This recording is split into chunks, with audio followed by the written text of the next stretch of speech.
listening to the Narrative Podcast with Halsey Allen. The Narrative Podcast is changing the narrative one episode at a time.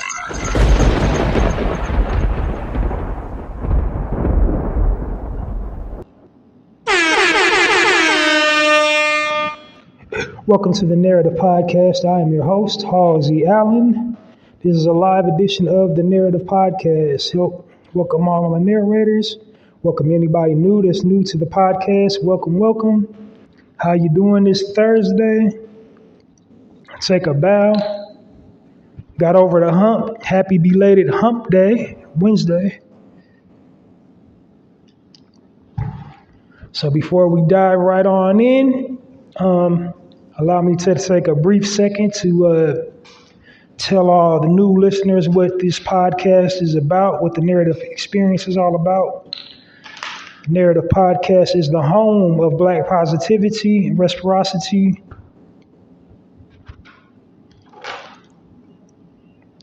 Motivation and inspiration. Basically, what I do on this platform is change the narrative one episode at a time by destroying negative Black stereotypes. And the way I destroy negative Black stereotypes is provide positive frames of reference about Black people and Black culture. So that's the Narrative Podcast experience pretty much in a nutshell.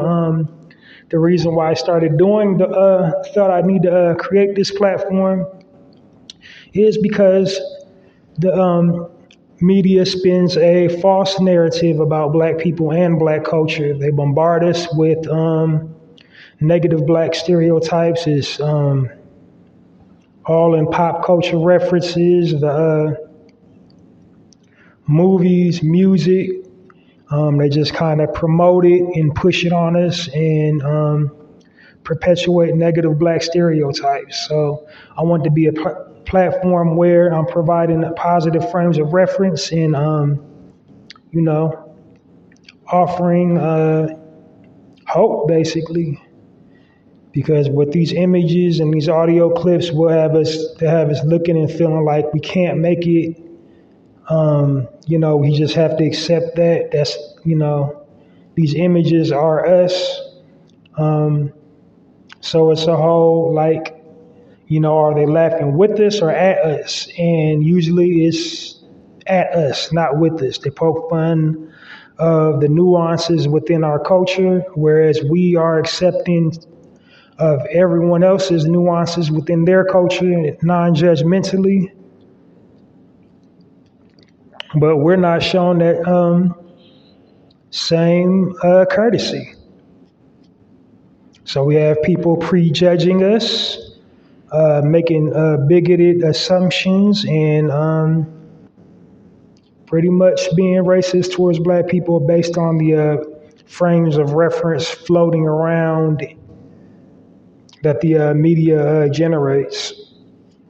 So I hope I summed that up pretty clearly. This is a live broadcast, so I do have a format for this podcast series, but this is a live edition. My live editions, I pretty much touch on things, deliver commentary in the media from the Black perspective if I have anything. But for the most part, I just share articles that came across my radar. And again, my,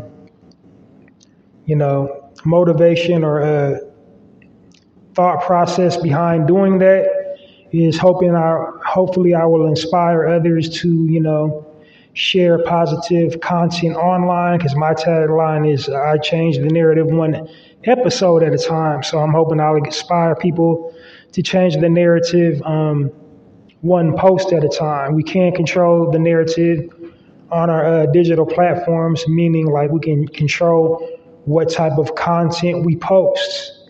So I'm hoping I'll inspire people to post some positive content on their digital platforms rather than always feeding into the negative Black stereotypes. And when we feed into it, it's just usually trying to get a quick bag and not really thinking about the message we're putting out there. We're just concentrating on the bag. But attaining the bag through that means it has, negative connotation and yields negative repercussions. So, like, you should always just be mindful of, who sees your content, because people outside of Black culture see your content and they make judgments based on, what you post, because your content is a visual representation of you online. It's basically your carbon footprint online. All your content you post, whether it be on Facebook, whether it be on Twitter, whether it be on YouTube, what's the other one? TikTok, Tumblr. Do people still do Tiny Chat? I don't know. I can't keep up with all these digital platforms. But basically, so to paraphrase Dr. King, you judge a man by the content of their character. So that's basically what you're doing. Your content online is a visual representation of your personality, of your views, your upbringing. This is what everybody kind of judges you on. So just be mindful about the type of content you post. Now, some middle ground for the content you post is like, say, maybe you are in the adult film industry. Like, if that's what you're trying to project, the type of audience you're trying to gain, then, teach their own. But for the most part, the media hypercriminalizes our men, hypersexualizes our women. So, we got to create that balance.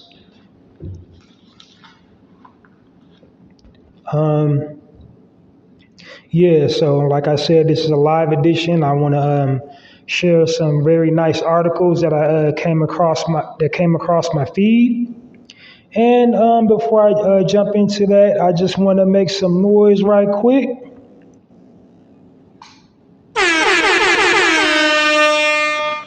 Mr. LeBron James, this is a person whom I spotlighted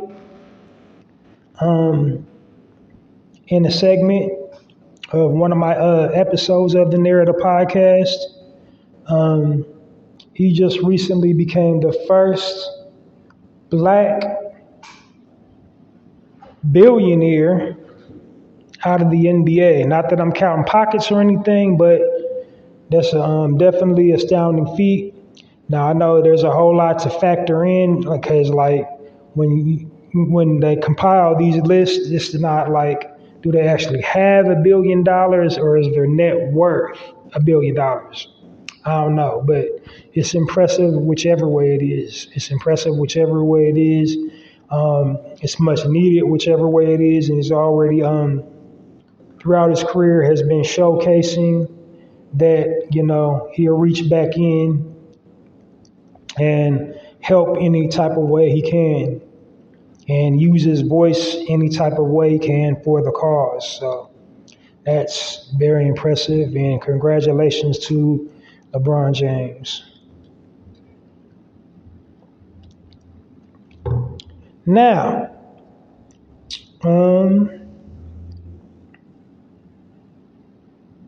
I keep on saying I want to dive right in, but then I keep on kind of want to address some stuff before I dive in. So just recently, Master P lost his daughter, Tatiana Miller, and during a concert, he basically said he was her parachute in life. Now, she's his parachute in the afterlife. So meaning, in death, she's inspiring him to take up a new cause. And I believe the new cause is, to be the conduit for drug abuse or substance abuse and mental illness, and that is kind of rampant in our community. And it's so rampant because we don't address it. We kind of tend to sweep that under the rug.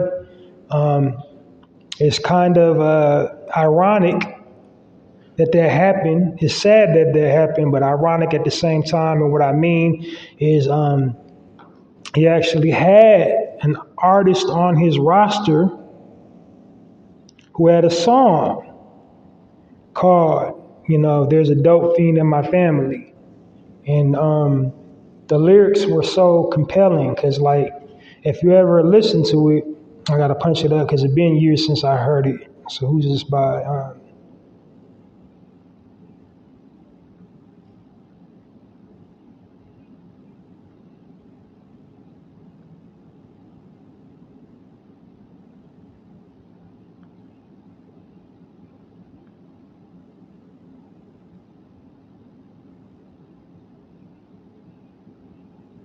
Just a second. I'm trying to get the artist. It's on the tip of my tongue. I swear I used to listen to this like all the time.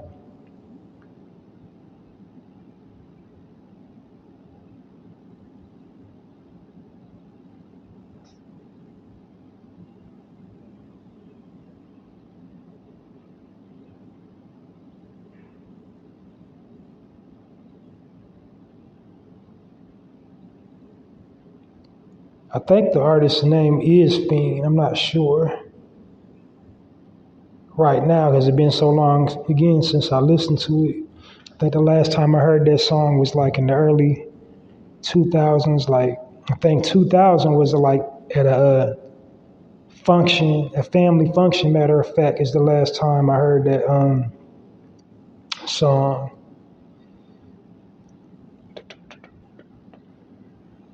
Yeah, it's Fiend, so yeah.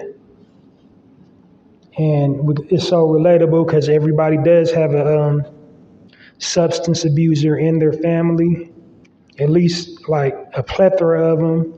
Everything from the hard white to the barbiturates to the, on down the line of all the class nines. So coke, crack, heroin, cough syrup, pills. Everybody knows somebody addicted to something.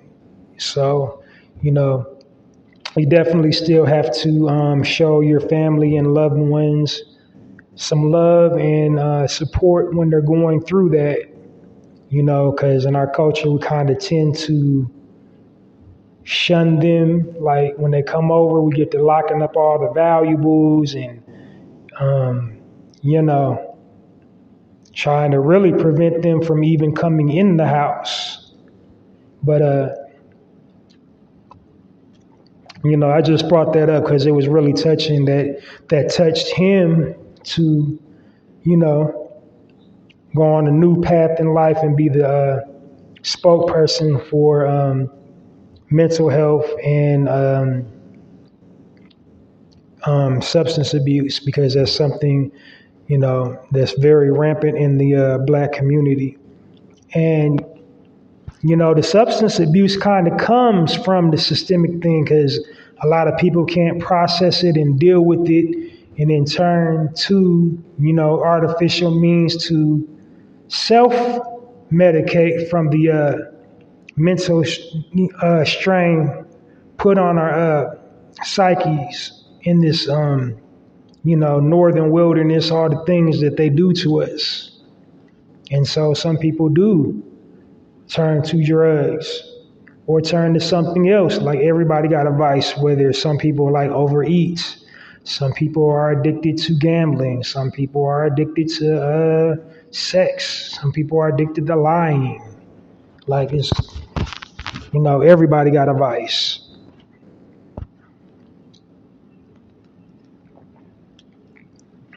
Everybody does something they ain't got no darn business doing. And who is anybody to judge? So if you're not going to help your brother or sister, then don't talk about your brother or sister. Because we all family, we all one, we all got to get through it. Word.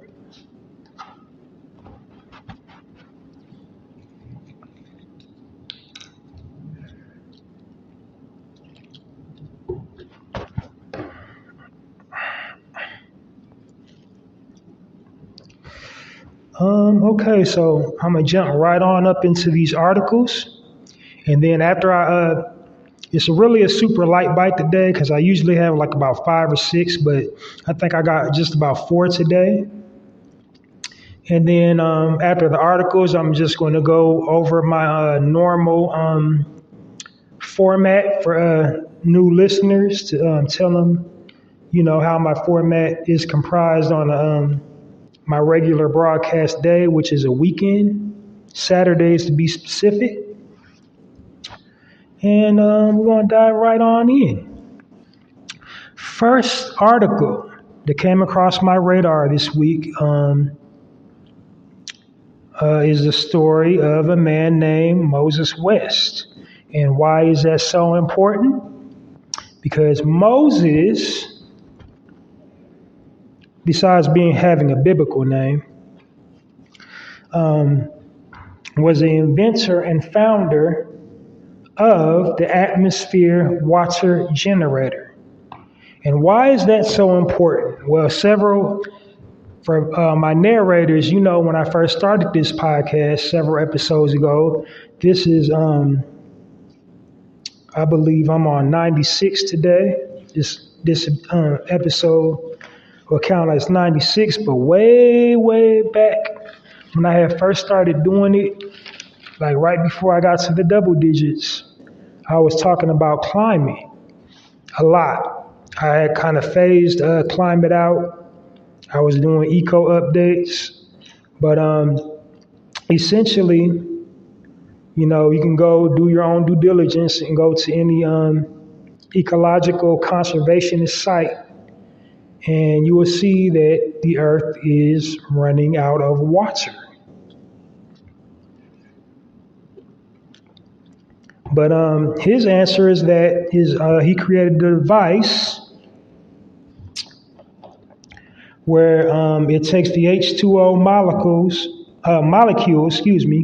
from the atmosphere and creates a natural process of condensation. So, basically, he turns the water vapor into the air into humidity. And then once the humidity builds up, he devised some type of filtration system to collect all the condensation from the vapor that it collects. So essentially, he basically kind of remixed the air conditioner, which was invented by a black man. Make some noise.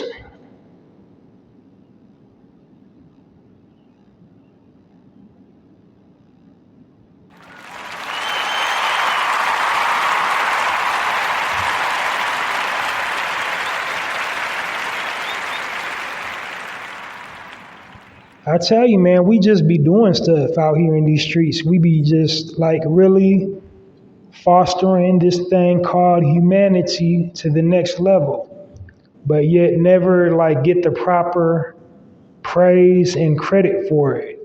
All they want to show us is in handcuffs and, with our pants sagging below down to our knees and disrespecting women. That's all they want to show. They don't want to, we won't hear articles like that. We won't see that. It'll be when we do see it, it's so quick. It's 30 seconds. It's not an in-depth story. It's not the background of the inventor or nothing. It's just okay, this nigga did this. And then commercial.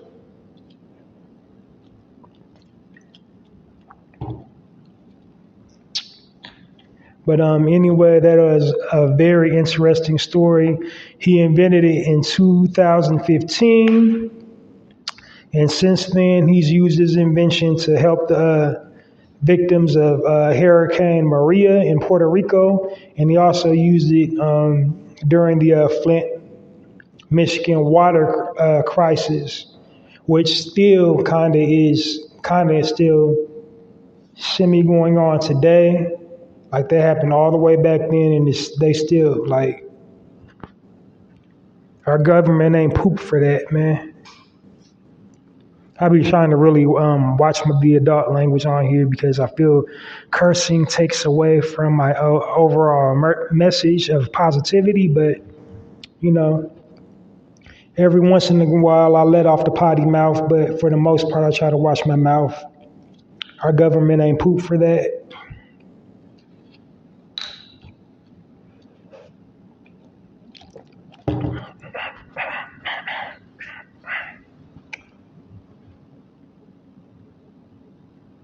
Next is this is a very interesting story. It's like redemption meets Forrest Gump. Or nah. I'm sorry, that comes a little bit later. I jumped ahead. Okay. I might have did a spoiler on the next one after that, but okay. So the next one, the headline reads, "Meet Aaron Tucker, an ex-con who skips his job interview and takes his shirt off his back to save a car victim." That's what the headline said in the article.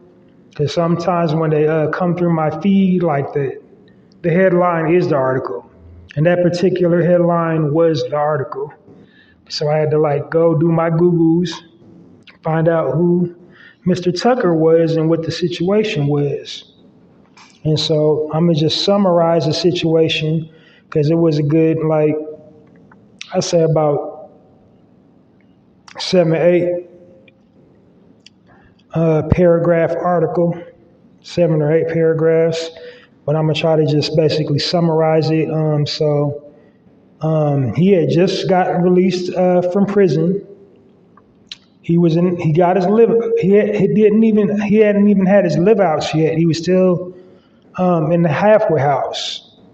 So if you got a relative that ever been through that process, you already know they got a little certain, levels they have to get on to get out. But anyway, so he's still in the halfway house. The halfway house gave him some clothes vouchers to like go get him some proper dress attire. So he's on his way doing his little job. I didn't mean to say little. I think that just kind of diminishes stuff. When people say little, they're really trying to diminish something. And that's not nothing to diminish. This is something like really to play up. But anyway, so he's doing his rounds, looking for jobs, stumbles across an accident, like a bus flipped over or something. He goes to the scene. The bus driver is just leaking like crazy. He like literally takes the shirt off his back, his brand new dress shirt. So he wasn't after that. Wasn't no job interviews popping after that. He takes his shirt to basically to try to keep the wound stabilized.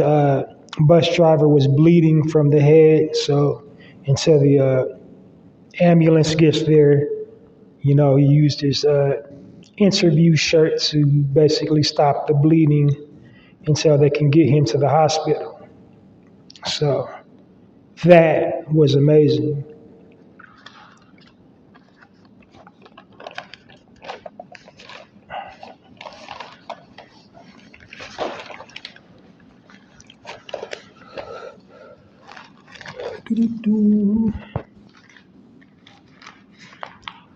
All right. So next article reads, "New college grad starts business that combines unique tea blends and mindfulness to improve mental health." So if you listened to my podcast over the weekend, I have a health and wellness segment. And for my health and wellness segment on Saturday, it would just happen to be the health benefits of matcha tea. But anyway, so this young man's name is Daniel Elijah Wallace, and his tea company is called, I'm going to take a stab at it. It doesn't have a pronunciation key. I hate when like they do like tricky spelled, words and they don't have a way to pronounce it, but I don't know. Ngoni Tea, and it's at ngonitea.com. And so basically his story is he started the business in 20 during quarantine lockdown. He was feeling depressed, and basically tea was a very good memory for him. He was very close to his grandmother, and the way she would start each day, instead of a cup of joe, she would have a cup of tea. So, that's just firmly to get over his depression. And I'm guessing, I don't know really. I went to the website. I'm still kind of not really seeing what sets his tea apart. I think it's excuse me for that. My hand just accidentally grazed that sound effect. But basically, I think it gives tips, mindfulness tips with the tea, with your tea, relaxation tips, meditation, and all that. So to try to make it a total experience. So go check out and support Ngoni Tea is spelled INGOYIT.com. And the young man's name is Daniel Elijah Wallace. All right. So here is my very last article. This is the story. It's kind of like Redemption meets Forrest Gump, because it's just it's so unreal, it's surreal. It's just like this story. So the article reads, Michael Cornelius Anderson was convicted of armed robbery in 2000 and sentenced to 13 years. But the state of Missouri forgot to put him in prison. And Anderson figured the authorities had forgotten about him. So he joined the church, got married, had kids, and started a small business. It didn't say what the small business was. You probably would have to do your Googles on that. That's just again, when they come across my radar, sometimes the article is the whole story. So that's how it came across my feed in the article. So that was super duper crazy. He was out all them years on a technicality, on a clerical error. It's like they forgot to, I guess for 13, that is he got to live his best life for 13 years. I think they came and got him in 2013. He committed the crime in 2000. He was supposed to go to jail ASAP. But he didn't hide it. He wasn't ducking and dodging. He really was just going to the store, cashing his checks, had a business, business account for his business. a business bank account, and he was just like really just, you know what I'm saying, like living his best life. And then just one day they knocked on the door and said, "Oh, hold up, you ain't going nowhere, buddy. You thought you was just going to just be out here? Like, you committed a crime, you know that, right?" So they came to collect their debt. Like years later, he thought like he got away with it, but he didn't get away with it. So, it's bittersweet. It's like, everything in life comes full circle.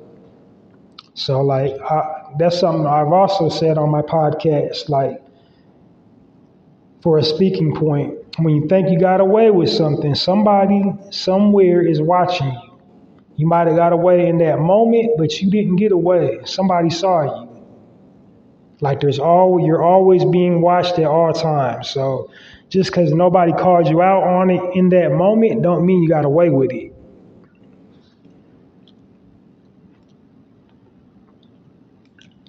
There's literally eyes everywhere. But in this case, he basically reformed himself during the whole time he was out. He didn't commit any crimes.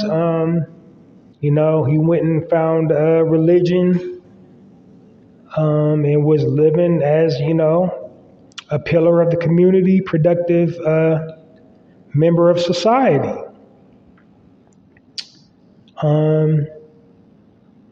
I don't think he gave the money back, though, the money that he stole. But anyway, I'm laughing. It's not funny. It's funny, but then it's not funny. If you want to go help him, his community feels like he's paid his debt to society and does not deserve to be in jail for that crime that happened all them years ago. But if you would like to sign the petition, there's a petition going on at change.org. It doesn't say the name of the petition, so I guess you would just have to, when you go to change.org, type in his name, and it probably will pop up. But yeah, that's all I have for you guys today. So like I said, when I got up in here, it was a super light bite. So I'm going to just break down my full broadcast day to you guys for, if you've never listened to my podcast before. So first I start off with introductory. I extend the olive branch to any Black-owned business owners. If you know of any if you are or know of any Black-owned business owners, they can hit me up at passionwebmail at poeticpassion.host for some free promotion for their business, product, or service. All they have to do is hit me up at passionwebmail at poeticpassion.host.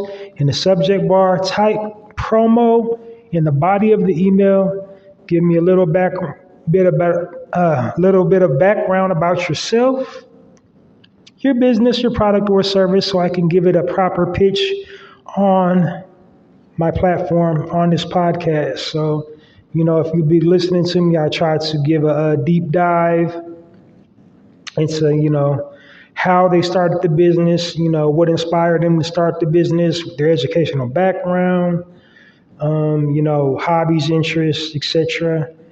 And the reason why I do that is to, to establish some type of familiarity, because somebody's more apt to spend money with someone they feel they know. And then B, to, keep the Black dollar circulating in the Black community. So I don't want nothing from you. I'm just doing it on the strength of reach one, teach one. I'm not even expecting for you to plug my podcast after I plug your business, product, or service. So, but if you wanted to send me something for free for doing it, that'd be cool. If you wanted to plug my podcast, that'd be definitely cool, but it's not a requirement.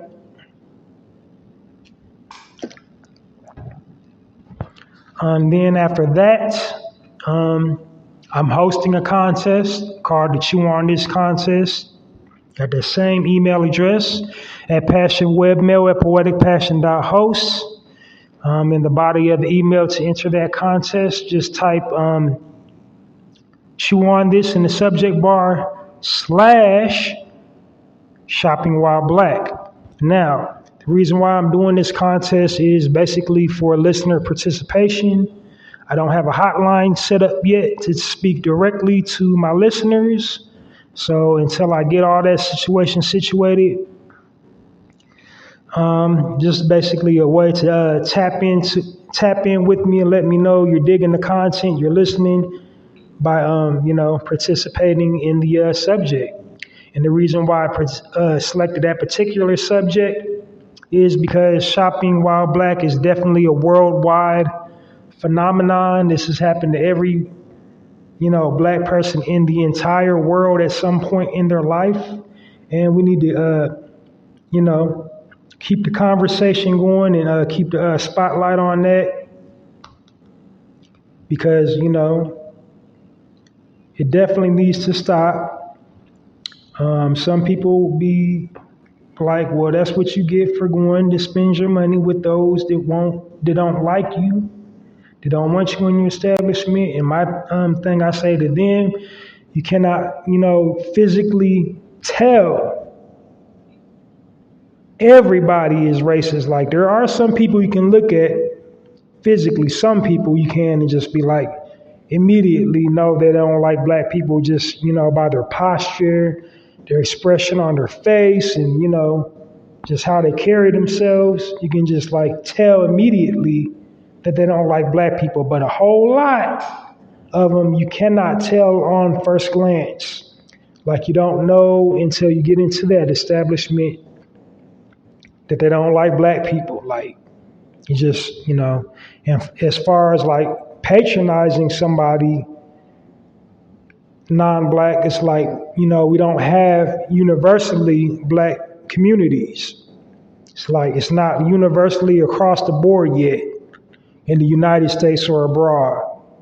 We're getting there, but we're not there yet. So you're going to have to go patronize somebody that's not black at some juncture, sometime in your life for a product or service, during your daily whatever.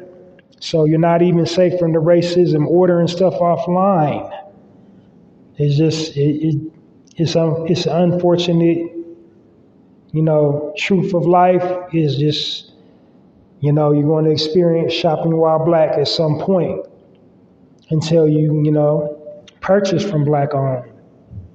So, we'll find a ladder one day, but for right now, it's definitely a real thing, and it's definitely happening. We got to keep the conversation going and keep bringing awareness to it, because, we need to get treated like a human being when we're spending our money. Or say, in a public setting, like I'm a taxpayer. If I went to a public place, like a park or a library, and got treated, a certain type of way.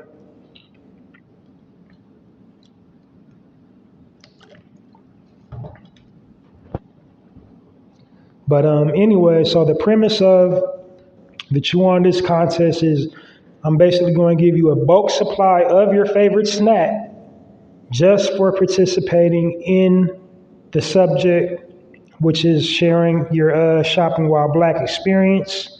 So again, to enter that contest, just hit me up at passionwebmail@poeticpassion.host / shopping while black. So enter, hit me up at passionwebmail@poeticpassion.host. In the subject bar, type Chew On This / shopping while black. In the body of the email, share your shopping while black experience. Try to keep it no longer than 5 paragraphs, Like if you go over by a couple of letters, like, 5.5, 6, I don't want to read a novel. I just want to know, what happened to you. Just, a brief summary of what happened to you. Summarize your Shopping While Black experience. And then also include in the body of the email your mailing address so I know where to send the snack. And then, your snack, what do you want? So I can send it to you, be specific as possible. Tell me the flavor. Tell me the brand.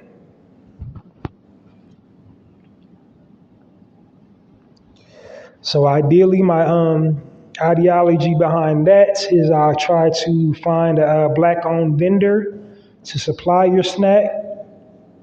So trying to get that little circle going. But in the event that I cannot find a Black-owned vendor, I'll probably be going to Sam's Club or what's the other one? Costco. Because they sell in bulk. So in the event I can't, buy whatever you want in bulk, I might have to go there and get it for you. But anyway, you'll get something for free. You'll be showing you listening to my podcast, and then I'll be getting your participation. So it's like, that's me trying to create a win-win for everybody. And then I can find a Black-owned vendor, and the Black-owned vendor gets the business. So, it's a win-win for everybody. All right. And then after I do that, I come to a section where I'm highlighting Black-owned businesses. I usually do up to 3. Sometimes I do 4 or 5. And my purpose behind that is, again, to, stay in stride with the premise of my podcast, which is basically to provide positive frames of reference. And by highlighting Black-owned businesses, I'm providing the positive frame of reference of entrepreneurship. Black people can do for self. We like doing for self. And by doing for self, meaning like we started a business that we didn't know anything about, probably like little to no education, or if we went to school, that particular business was not in our field of study, but it's just something we wanted to do. Then also another criteria I look at is a theme. When I started doing it, I started themes. So, my ongoing theme is going to be summertime. So the business I'll be highlighting, next week and all through the end of summer, like to end of August, is just like, things you would think of when you think of summertime. So like, what would I have to have in summertime? And then, a Black-owned business that supplies that particular thing. And then more important qualifying factors is, of course, being Black-owned, and then also doing for the community, doing some type of philanthropy, some type of giving back, doing for the community that they are rooted in. Not just wanting support just because you're Black-owned, but actually helping the community as well. So like helping the community, hiring your own, doing like a clothes giveaway or drive or something like that, feeding the homeless, or having, giving away free food, free haircuts.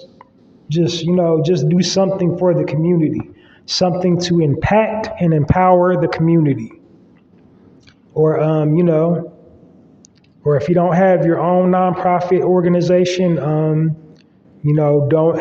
donate a portion of your profit to a nonprofit. So that's what I look at for the businesses that I want to highlight. And then after I go from the business highlight section, I come to a spotlight section. And I should like to feel I created that wave because before I was doing it, nobody online was talking about spotlight. Nobody. No shows, nothing. But then all of a sudden I start spotlighting people, and then now everybody got a spotlight. But, I ain't mad about it because the type of people I spotlight, they're definitely all black. In the entertainment industry, so all the people that I spotlight are, entertainers, actors, actresses, comedians, writers, public figures, athletes, content creators, just writers, just anybody basically speaking for the cause, giving back, doing some type of philanthropy, doing whatever they can for the cause, using their platform to speak on the cause, speak truth to power, and, just basically making us look good as a people and propelling us forward. So those are the type of people that I spotlight.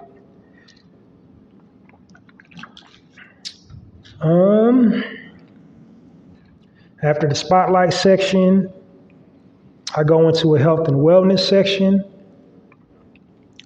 And the reason why I go into the health and wellness section, because, for the last couple of years, this little invisible thing has shut the world down.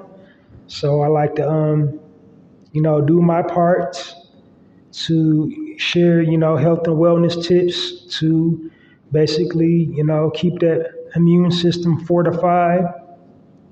Because, if your immune system gets weakened, that's when disease sets in and you'll have to go to that hospital. And as soon as you go to that hospital, they're going to say you got that thing, even though you might not have that thing. Because that's basically all they're checking for right now. You can just have like regular run-of-the-mill rhinovirus or influenza. Like you can't even really say the V word no more. So I'm going to just say V word.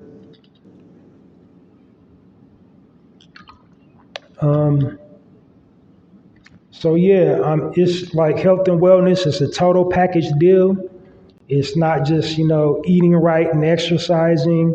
It's also mindfulness, not just watching what you're putting in your body, but watching what you're putting in your mind. So that's the experience I want to provide in that segment.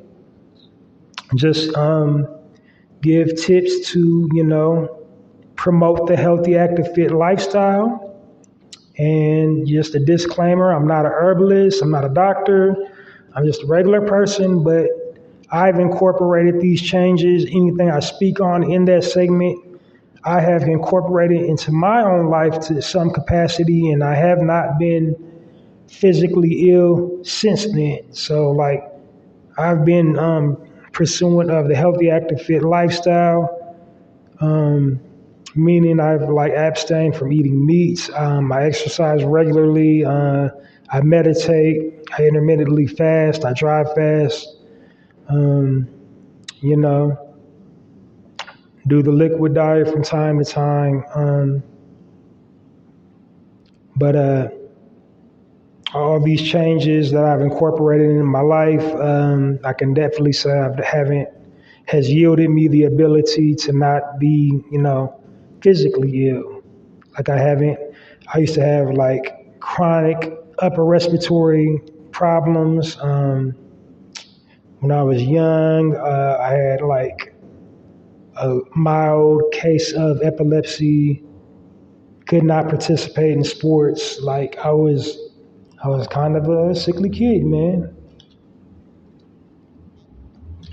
I mean, you couldn't tell by looking at me, but yeah, I spent a whole lot of my childhood going to the doctor. So after I incorporated those changes, though, I have not been physically ill. Haven't. So no need to take aspirin, stomach medicine, any kind of script, nothing. It's like, the more healthier you are, that cuts and reduces your how long you will be sick. Like you're going to get sick, so don't get it twisted. Like because you work out every day, or because you got a 6-pack ab and you're shredded, like you're going to get sick. You just are. That's nature. Everything in nature gets ill. Vegetation, like animals, people, everybody, everything gets sick in life. Everything that's alive gets sick.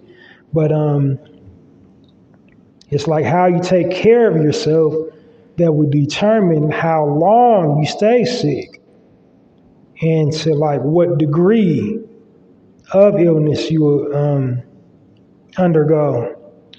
So like you can have a terminal illness when something airborne is floating around because you're not really taking care of yourself, or if you are taking care of yourself, it might be a situation where you just lay down for a couple hours, drink you some water, and let your body do its thing, get back up, and go.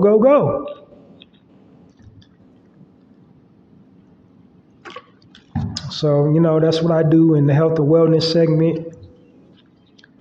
And then after that, a speaking point, if I have one, if it's something I want to touch on, something going on in the current news from the Black perspective, because that's, again, me controlling the narrative, or as, my tagline says, changing the narrative.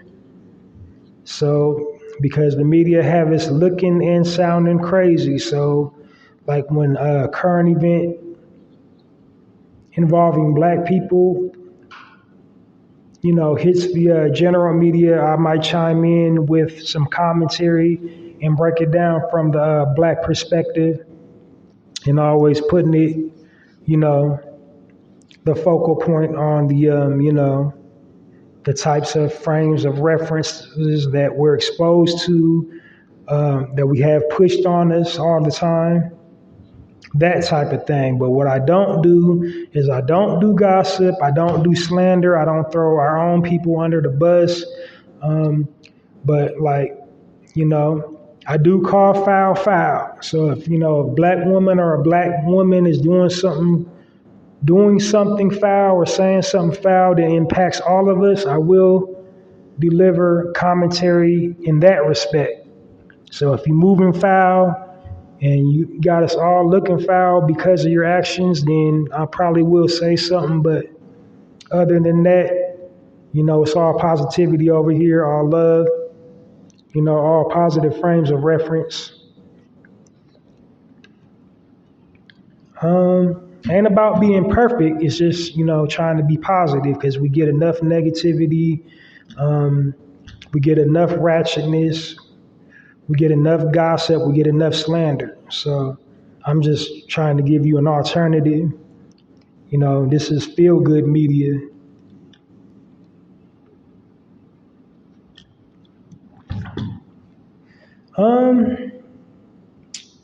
And then after my speaking point, I close out with pearls of wisdom, just, something to have you think critically, something to put on your mind, just, leave you with some wise words, or just something to think about. And that's it. That's the Narrative Podcast in, its entirety when I do it. But, this is a live edition. I don't never know the days I'm going to go live, but when I do go live, you can most definitely almost always expect some articles, some positive articles. When I first started going lives, I was just kind of, I don't know, I was just like, off the top of my head, I'm chiming in on current events and whatnot. Yeah, but I'm gonna get on up out of here, because what I like to try to do is keep all my segments no longer than an hour, because when you go over an hour and you don't have speaking points, then you're just ranting. And this is a podcast. I want my message to resonate with my listeners. So yeah, I think I'm gonna just stick a pin in it here and catch you guys this weekend. But before I go, I would just like to ask you to support my podcast. Download this episode of the Narrative Podcast. Make sure it's the one hosted by me, Halsey Allen, because there's a whole lot of narrative podcasts out there. I did a Google search, so make sure it's me, Halsey Allen. I believe I had mine first though, but anyway. The Narrative Podcast hosted by Halsey Allen. Download this episode and all previous episodes of the Narrative Podcast. Then I also got a poetry blog called Halsey's Poetry Corner. And the address for that is www.mrhalseysblogs.com, and it's called Halsey's Poetry Corner. So the way you support it is, you can just follow it. Halsey's Poetry Corner. It's on blogger.com, powered by Adam. That's one way.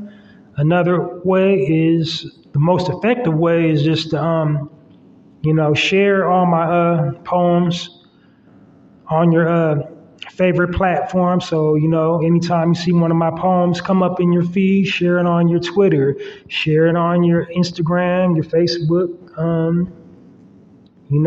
Tumblr if you got a Tumblr, whatever, wherever. You can even share it on like LinkedIn if you got a LinkedIn. But just share my poems, and you can definitely comment on them. That's another way. Go to www.mrhalseysblog.com, and I got a comment section in each poem. You can just put a comment, hey, cool, I like this, or you can even comment to correct some grammar or something, if you catch a typo or something. I wouldn't mind.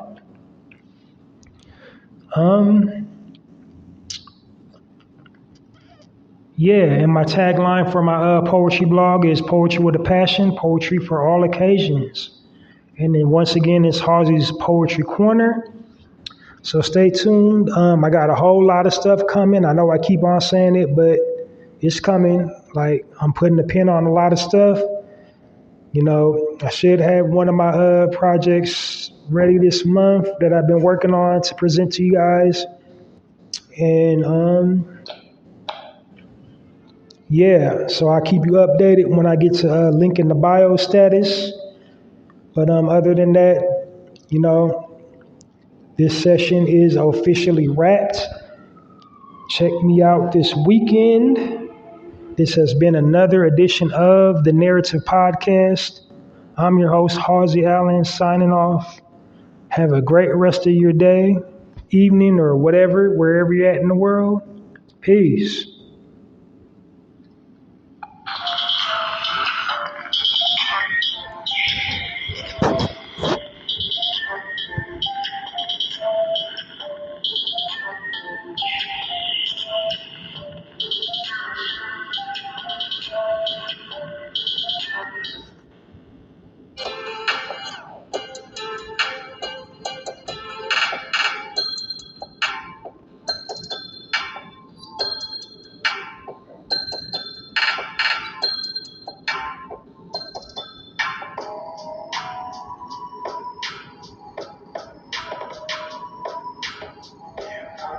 Set your place on fire. Put a little bit of shit, put a little bit of shit, get a little bit of gasoline. Put a little bit of shit,